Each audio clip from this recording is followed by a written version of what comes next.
আরে আরে দাঁড়াও দাঁড়াও, আমাকে একটু দেখাও। আমি ভাবছি অনেকক্ষণ ধরে তুমি নেই, কোথায় গেলে? এই যে মুছেছিলে? হ্যাঁ, মুছলাম না, ভালো করে মুছলাম, মুছে তারপরে রেখেছি। মানে তুমি পজিশন খুঁজছো, খাটের ভিতর ঢুকবে কি? ঢুকবে না, ওই লোকালে ইয়েতে যেতে হবে, বাংকারে। হ্যাঁ, ওই উপরেই দিতে হবে। আমি ওই জন্য লাইটগুলো জ্বালিয়েও শুট নিইনি। আমি দেখছি জুতো বাইরে, কোথায় গেল? অনেকক্ষণ ধরে বাইরে দেখতে পাচ্ছি না। তবু ভালো, একটু ভালো সেফটি থাকলো। আরে ছিল তো ওইখানে, দিয়ে ওখান থেকে আমি, তুই বাইরেটায় এসো, খুব অন্ধকার, এখানেই তো তুলবা। তারপরে আমি রাজুকে বলছি, হ্যাঁ রে ট্রলিটা না ঠিকঠাক রাখা হচ্ছে না। বলছে দাও আমি রাখবো। এবার ও বেচারি বা কোথায় রাখবে? ও তো চেষ্টা করেছে, দিয়ে ওই ঘরেই রয়েছে। তুমি বেচারি বা কোথায় রাখবা? একটা ঠিকানা দেবো? কোথায়? ওই ওপরের ঘরে যে এরকম করা আছে। হ্যাঁ, ভালো তো। যখন আমরা দূরে কোথাও বেড়াতে যাব তখন এটা বের হবে, সামনেই থাকবে, বেশি ভেতরে রাখতে হবে না। আজকে আমরা ধুবুলিয়া যাব বাবুর কাছে, তো ওই জন্য একবারেই রান্নাটা করছি। আমরা বেলা 12টা নাগাদ বেরোবো, তো একবার খাওয়া দাওয়া করে তারপরে বেরোবো। আর ও এরকম স্ট্যাচুর মতো দাঁড়িয়ে রয়েছে কেন, দু হাত জোন করে? তাই তো, এখন খাওয়া দাওয়া করতে হবে। রান্না আমাদের হয়ে গেছে প্রায়। না হয়নি, ডাল ফোড়ন দেবো, চলে এসো। ভালোই সেদ্ধ হয়েছে। পুরো 1 কৌটো ডাল। সেদিন আম ডালটা যা খেয়েছি গো। আম আছে না একটা? না, আম নেই। আম সুন্দরকে আনতে বলতে হবে। দেখো ডালটা কি সুন্দর সিদ্ধ হয়ে গেছে, দেখেছো? মানে এগুলো হচ্ছে ফাঁকিবাজি রান্না। কড়াইতে ডাল সিদ্ধ করব, তার থেকে এই কোটোর মধ্যে দিয়ে দিলাম, হয়ে গেল। না না, এটা একদম ফাঁকিবাজি নয়, এটাই ভালো। ফাঁকিবাজি রান্না, গ্যাসও বাঁচলো, সময়ও বাঁচলো, আর ফাঁকিবাজিও হলো তার সাথে। কত আমলকি হয়েছে দেখেছিস? আমলকি গাছ, টক টক, এগুলো দিয়ে ঠাকুরের থালা বাসন মাজা হয়। আমি জানি না পেছনে এত আমলকি গাছ হয়েছে। কি দুটো হয়েছে তো? দুটো, হ্যাঁ। এই যে বন্ধুরা, বিশাল বড় বড় ফুলকপি হয়েছে আমাদের, ফুলকপি গাছে। এই সায়ন এখানে লাগিয়েছে নাকি এখানেই দুটো হয়েছে? না, ওইটা এখান থেকে তুলে এনে একটা লাগিয়েছে আর একটা হয়েছে এমনি। ভালো হয়েছে। তোরা তো ভালোবাসিস, তোর মাকে বল ঝোল করতে। দেখ আমাদের তুলসী গাছের গোড়া কত মোটা হয়েছে, দেখেছিস? অনেক পুরনো গাছ না, এইটার থেকে এটা বেশি মোটা। বাপি কি বলতো মনে আছে?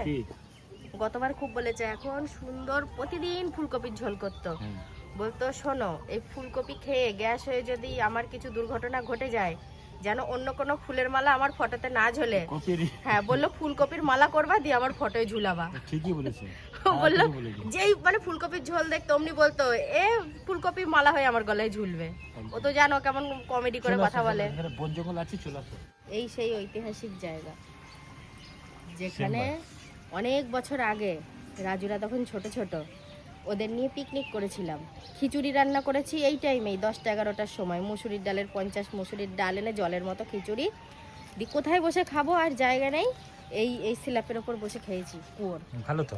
দিয়ে সবাই বলছে, ইমা তোমরা কি, তোমাদের বুদ্ধি নেই, কুয়োর স্ল্যাপে কে খায়? মানে অতটা আমরা ভাবিনি যে কুয়োর স্ল্যাপে বসে খাবার জিনিসটা খেতে নেই।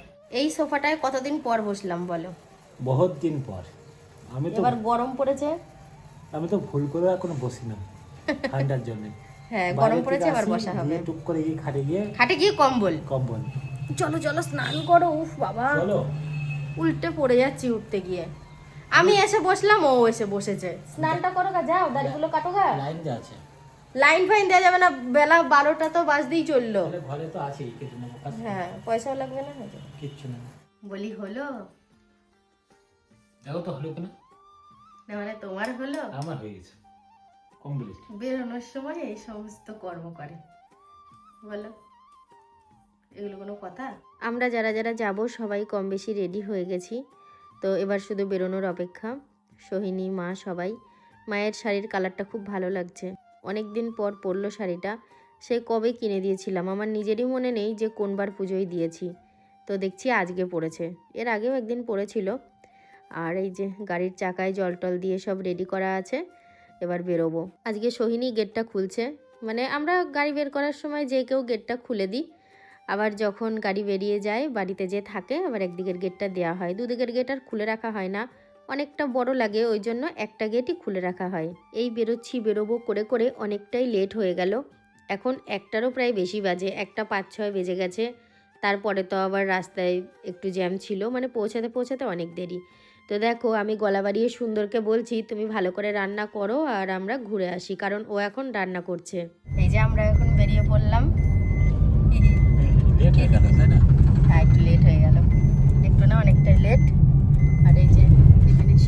বসে আছে আর সামনে মা।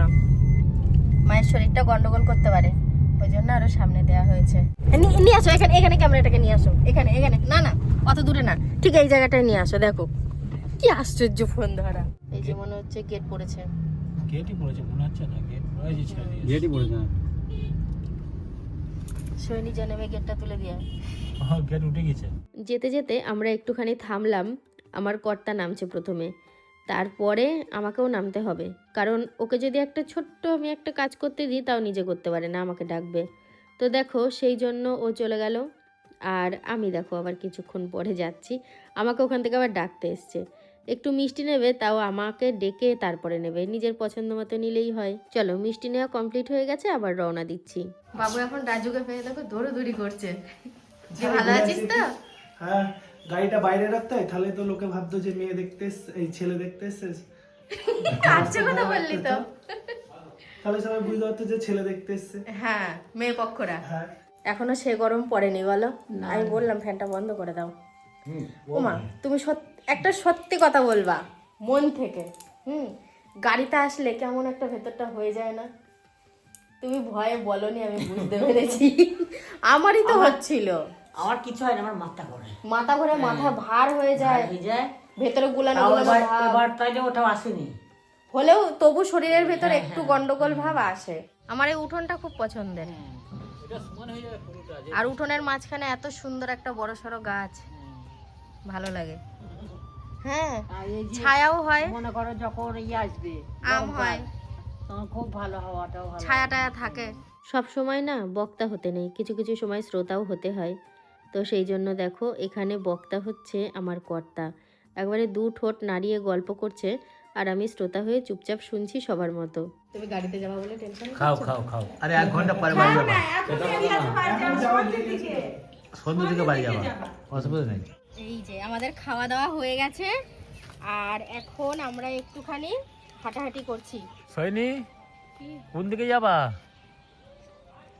ওইদিকে রোদ দূর খুব। আরে না, ওদিকে আবার ধানের জমিতে কোথায় যাবা? বাগান, চলো ওইদিকে চলো। কিরকম মানুষ দেখো, আমি খেয়ে নিচের লিপস্টিকটা তুলেছি, ওপরেরটা কেউ বলছেও না যে তোমার ওপরের ঠোঁটের লিপস্টিকটা রয়েছে, দেখতে বাজে লাগছে। আমি নিজে ক্যামেরায় ভিডিও করলাম, তারপরে ভিডিওটা দেখতে গিয়ে দেখছি আমার ঠোঁটের এই হাল হয়েছে। হয়েছে অনেক স্টাইল হয়েছে জামাটা নিয়ে। এই কাঁঠাল গাছটা তো পিডব্লিউর না, এটা পিডব্লিউ না কিডব্লিউ আমার জানা নেই গো। তাহলে পাবলিকে সবাই খাবে তো নাকি জমি কাউরির জমি? জমি হলেও হতে পারে।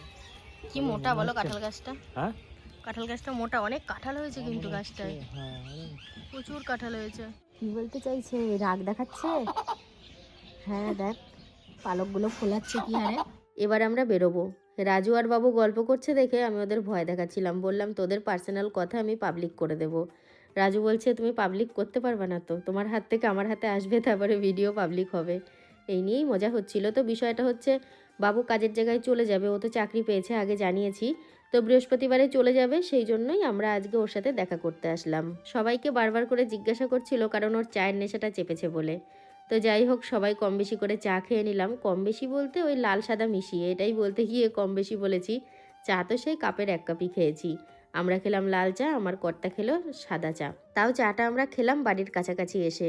তো দেখো বাড়িতে আমরা চলে এসেছি, এখন গাড়িগুলো একটু সাইড করে দিচ্ছে।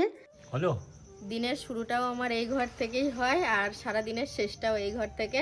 তো চলে এসেছি তো অনেকক্ষণ, তারপরে টুকিটাকি কিছু হালকা কাজ ছিল করেছি, একটু বিশ্রামও নেওয়া হয়েছে।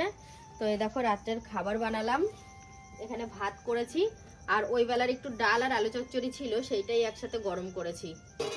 এখন আলু সিদ্ধটা মাখবো। ওহো এখানে কিছু ভাত রয়েছে, দেখেছো? থাক থাক কোনো থাক, মনেই নেই। থাক না, কোনো অসুবিধা হবে না। ভাতের মধ্যে দেবো খেয়াল নেই। ওই অবলায় কিছু ভাত ছিল, ওই বেলার ভাতের মধ্যে দেবো, তুই ভাতটা নামিয়েছি খেয়াল নেই। ঠিক আছে এবার খাবার দাবার বাড়ি।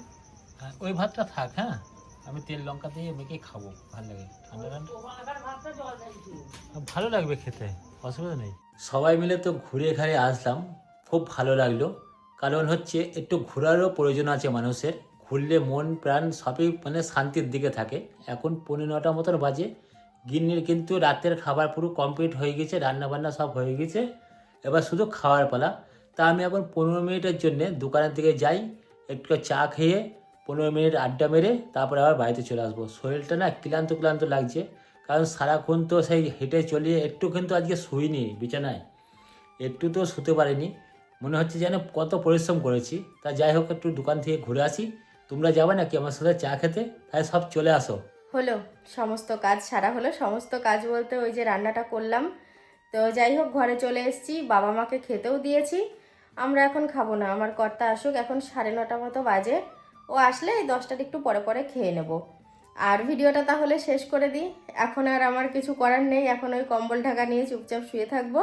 তো চলো আজকের মতো গুড নাইট, দেখা হচ্ছে আবার কালকে থেকে।